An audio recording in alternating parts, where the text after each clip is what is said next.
Di dalam surat Al-An'am terdapat satu hiburan.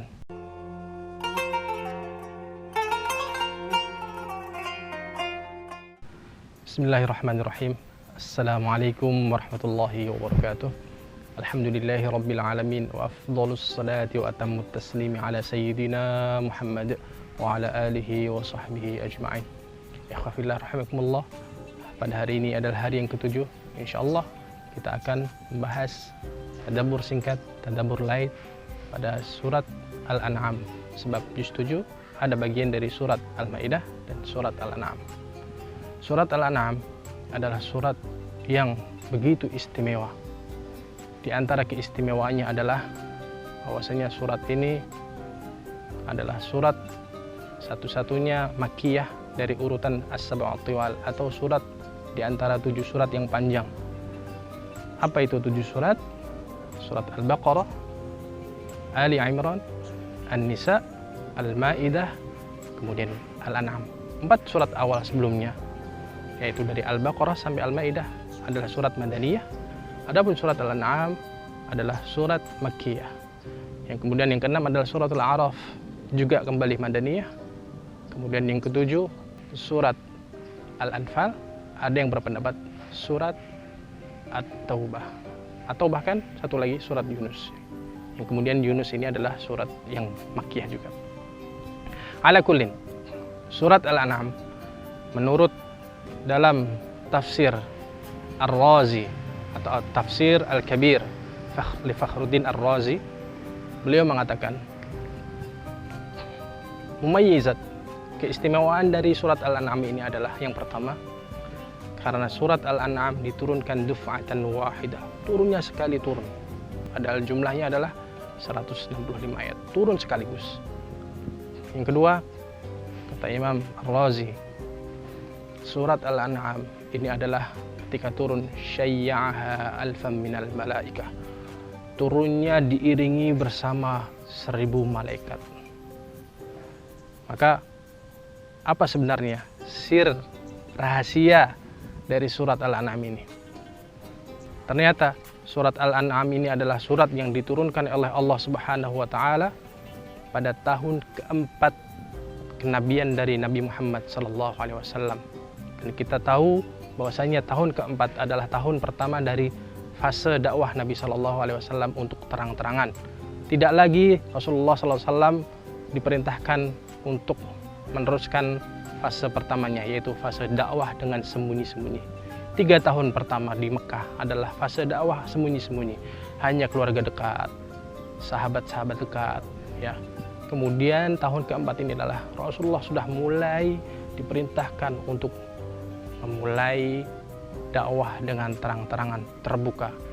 Artinya seolah-olah Rasulullah SAW harus melawan arus besar saat itu, yaitu arus jahiliyah, yang kemudian harus diterangkan oleh Rasulullah SAW siapakah hakikatnya pemilik langit bumi ini.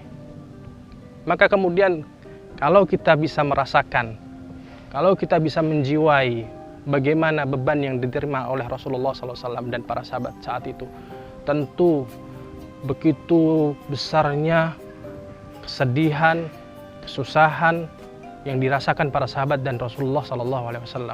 Sebab disitulah pasti akan terjadi pergolakan, akan terjadi bentrokan besar antara kaum musyrikin, kaum kafir Quraisy, dan juga para sahabat. Sebab Rasulullah SAW, sebelum Rasulullah SAW diangkat menjadi nabi, beliau dikenal masyarakat sebagai orang yang berjuluk Al-Amin, orang yang dipercaya, orang yang amanah, tidak pernah berbohong, tidak pernah berdusta. Tapi bagaimana mungkin ketika Rasulullah SAW berdakwah, tiba-tiba status itu hilang? Rasulullah kemudian berjuluk tukang sihir, tukang bohong, orang gila. Semuanya berubah total. Maka kemudian cercaan, gangguan, dan ujian-ujian yang diterima para sahabat dan juga Rasulullah SAW benar-benar membuat hati Rasulullah SAW sedih. Di antaranya juga kalimat-kalimat yang tadi, tuduhan-tuduhan tadi. Maka kemudian Allah memberikan hiburan. Di dalam surat Al-An'am terdapat satu hiburan.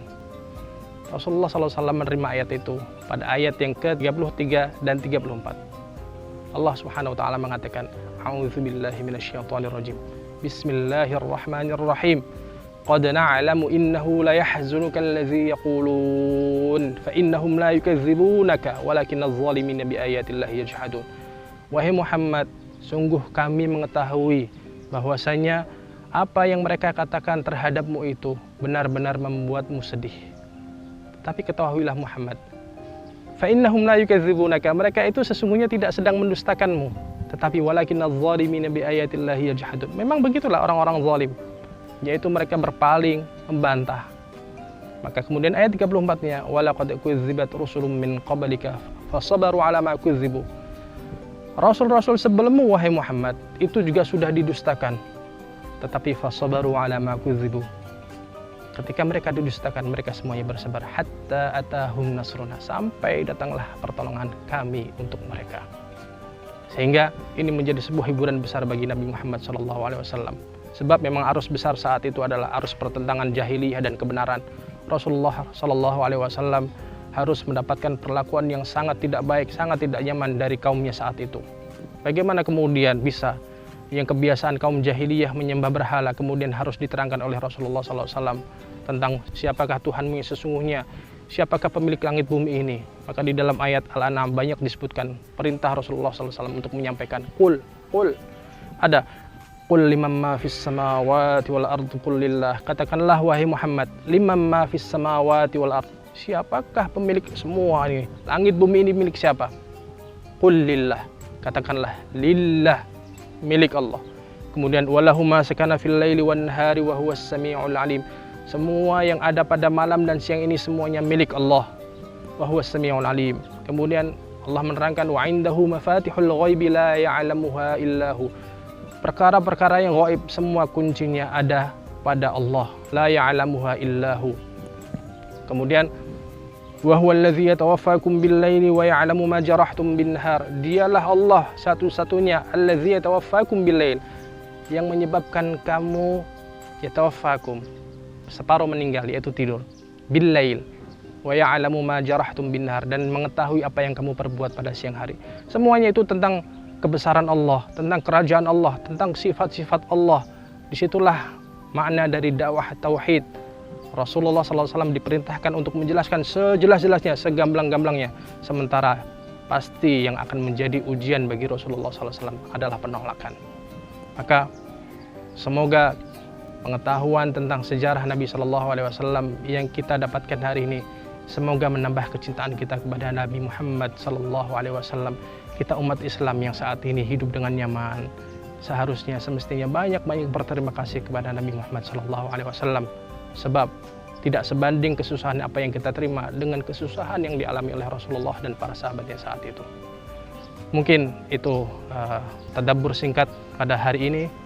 Semoga Allah sampaikan kita pada penghujung Ramadan dan kita semuanya dan umat Nabi Muhammad SAW dimudahkan untuk dalam setiap amal kebaikan dalam bulan Ramadan ini. Allahumma taqabbal minna bijahil habibil Mustafa sallallahu alaihi wasallam wa akhiru da'wana alhamdulillahirabbil alamin billahi taufiq wal hidayah. Wassalamualaikum warahmatullahi wabarakatuh.